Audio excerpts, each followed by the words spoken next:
At my cousin's wedding, I was told to help in the kitchen. That's all you're good for. Then my aunt smirked and said, "Don't be dramatic. You're not really part of this family anyway." I said nothing, served dessert, and smiled through it all. They didn't know the venue was booked under my name, and I was about to cancel everything before the first dance. I, 29M, was standing in the corner of what should have been my cousin's dream wedding venue when my aunt delivered the words that changed everything. The whole family had gathered for what everyone kept calling the wedding of the year. My cousin had been planning this day for 18 months, and honestly, I was happy for her.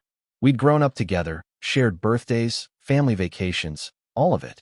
But somewhere along the way, things had shifted in our family dynamic, and I'd become the convenient scapegoat for everything. It started small. Family gatherings where I'd get the leftover chair at the kids' table despite being 29.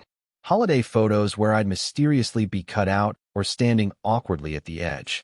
Comments about my career choices, my apartment, my life decisions that somehow always came with a smile attached to soften the blow.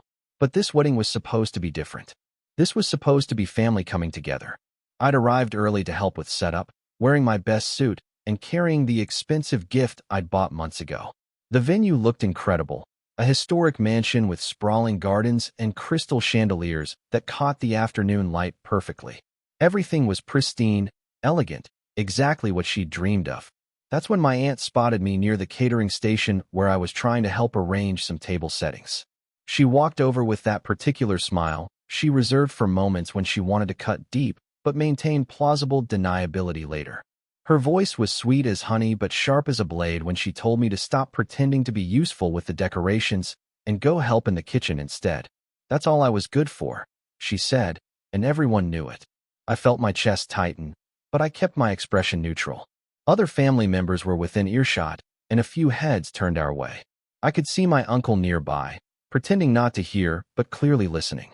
Then she leaned closer, still smiling that awful smile, and delivered the line that made my blood run cold. "I wasn't really part of this family anyway," she said. "I shouldn't be so dramatic about helping where I actually belonged." The words hit me like a physical blow. 29 years of family gatherings, birthdays, holidays, sharing meals and memories, and this was how she really saw me. This was how they all saw me. But here's what my dear aunt didn't know, what none of them knew as they continued their preparations and their casual cruelty. 6 months ago, when my cousin had been in tears about her original venue canceling last minute due to a kitchen fire, I'd stepped in. I'd used my connections from my event planning business, the career they all loved to mock, to secure this exact venue. The owner was a client of mine, and I'd called in a massive favor to get them this booking on such short notice. More importantly, the contract was in my name. The deposit, the payment plan, the liability insurance, everything. My cousin had been so grateful at the time, hugging me and calling me her lifesaver. But apparently, that gratitude had a shelf life. I walked into that kitchen, just like my aunt had ordered, but not to help serve appetizers. I pulled out my phone and scrolled to the venue coordinator's number. The coordinator answered immediately, probably expecting some last-minute detail question.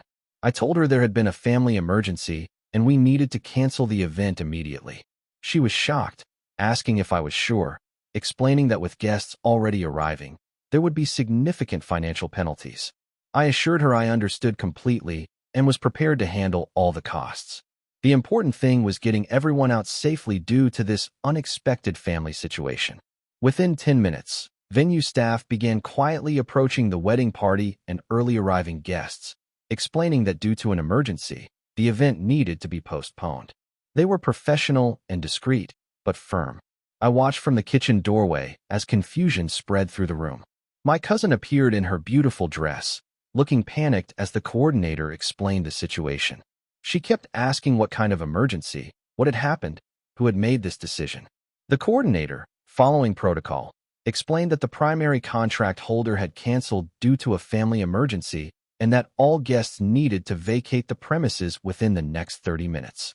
That's when my cousin realized who the contract holder was. Her face went white as she scanned the room looking for me.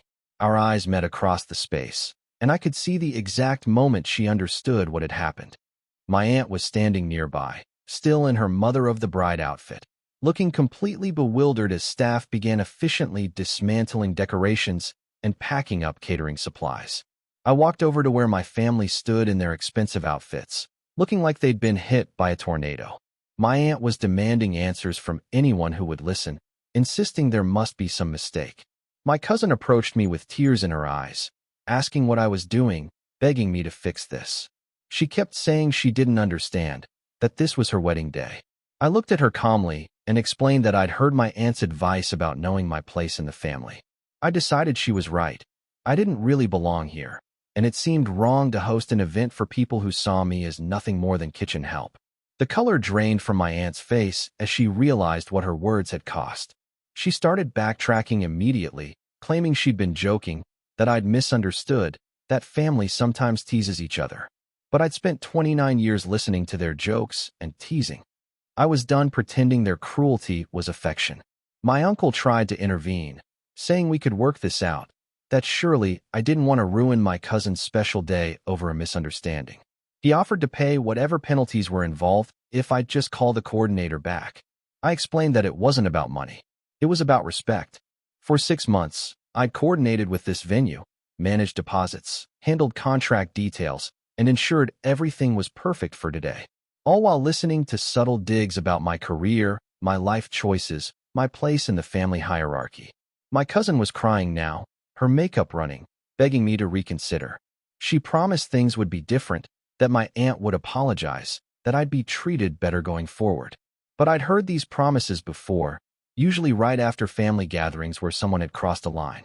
They'd last a few weeks, maybe a month, then we'd be right back to the same patterns. The venue coordinator approached to confirm the timeline for evacuation. Guests were gathering their belongings, flowers were being packed away, and the catering staff was loading equipment back into trucks. I told my cousin I was sorry her day had been ruined, but that actions have consequences. I tried for years to earn my place in this family through gestures like securing this venue, helping with moves, babysitting, lending money, being available whenever anyone needed anything. None of it had mattered. I was still the family member they could dismiss and demean whenever it suited them. My aunt made one last desperate attempt, grabbing my arm and insisting I was overreacting. She said families fight. That's what makes them strong, and that I was being childish by throwing a tantrum on such an important day. I gently removed her hand from my arm and told her she was right about one thing. I wasn't really part of this family. And that was okay. I was done trying to earn a place that would never be mine. Update 1. The aftermath was swift and brutal. Within hours, my phone was buzzing constantly with calls and texts from relatives I hadn't heard from in months. Some were angry, others were pleading, a few were trying to play mediator. My cousin had to spend her wedding day calling guests to explain that the ceremony was postponed indefinitely due to venue complications.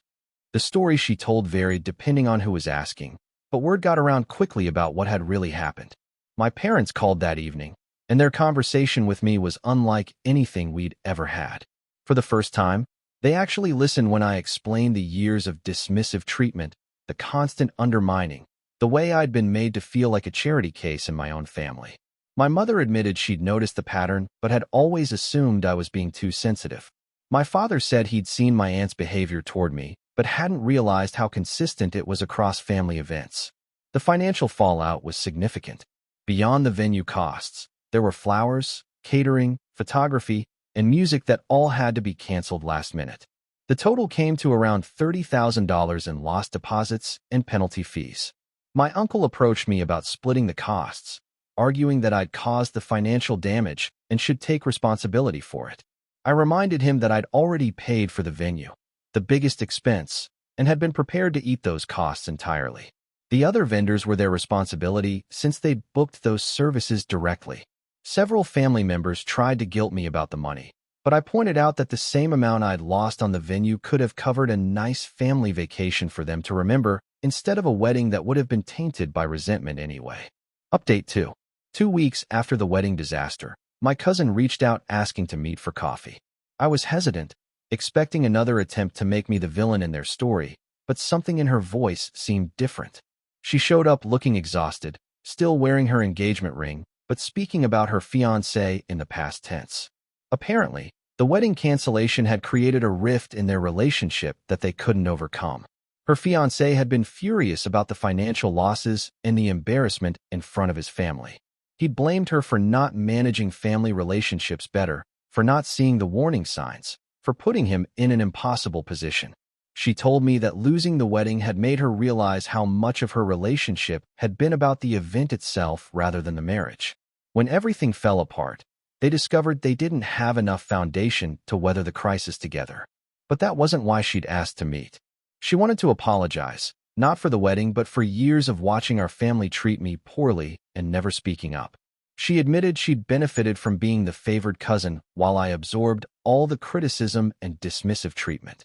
She also revealed something I hadn't known. Our aunt had been actively working to exclude me from family events for years. She'd convinced others that I was difficult or overly sensitive whenever I was invited to gatherings, slowly creating a narrative that justified treating me as an outsider. The wedding venue situation had apparently been the final straw for several family members who were already uncomfortable with how I'd been treated. My parents had confronted my aunt directly, and there had been a massive family argument where years of suppressed grievances came to light.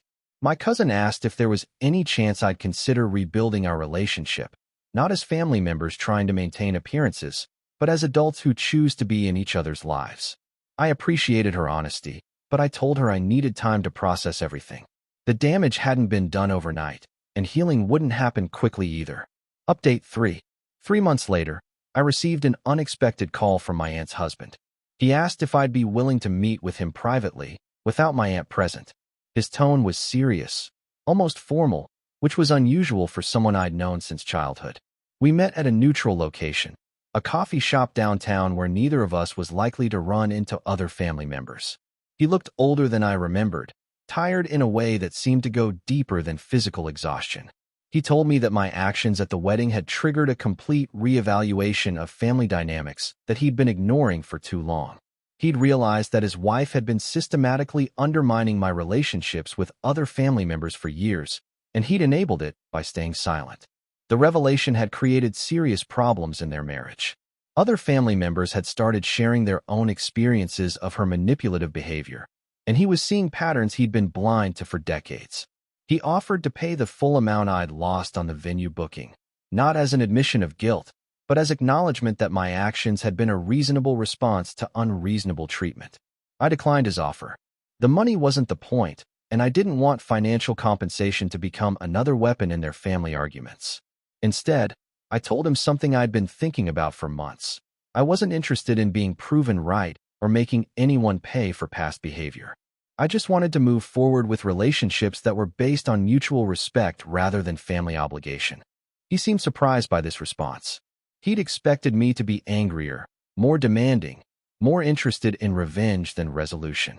But the truth was, canceling the wedding hadn't been about revenge, it had been about boundaries. For the first time in my adult life, I'd drawn a line and enforced it when someone crossed it. 6 months after the wedding that never was, I've built a much smaller but healthier circle of family relationships. My parents and I talk regularly and honestly in ways we never did before.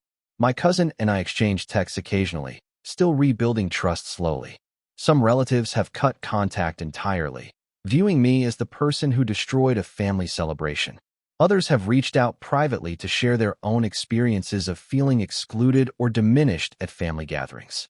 I've learned that sometimes the most loving thing you can do for a family system is refuse to participate in its dysfunction, even when that refusal comes at a significant cost.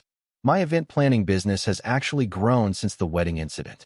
Word spread about someone who was willing to walk away from a major booking on principle, and I've attracted clients who value integrity over convenience. I still get invitations to family events, but now they come with genuine requests for my presence rather than assumptions about my availability. The difference is subtle but significant. The venue coordinator from that day has become a professional contact and friend. She told me months later that she'd never seen someone handle a crisis with such calm determination, and she's referred several clients to my business. Looking back, I don't regret my decision. Yes, it was dramatic. Yes, it caused financial and emotional damage to people I care about. But it also ended years of accepting treatment that was slowly eroding my self-respect and my ability to maintain healthy relationships. Sometimes the cost of staying in a toxic situation is higher than the price of leaving it. even when that leaving happens in the most public and painful way possible. The wedding dress still hangs in my cousin's closet, a reminder of a day that never happened in a relationship that had to end before it could begin again on healthier terms. And my aunt? She sends Christmas cards now with handwritten notes about how much family means to her. Small gestures, but they acknowledge something that needed acknowledging. I'm not sure we'll ever have a close relationship again, but we have something we never had before: honest boundaries and mutual respect born from consequences rather than expectations. Sometimes that's enough.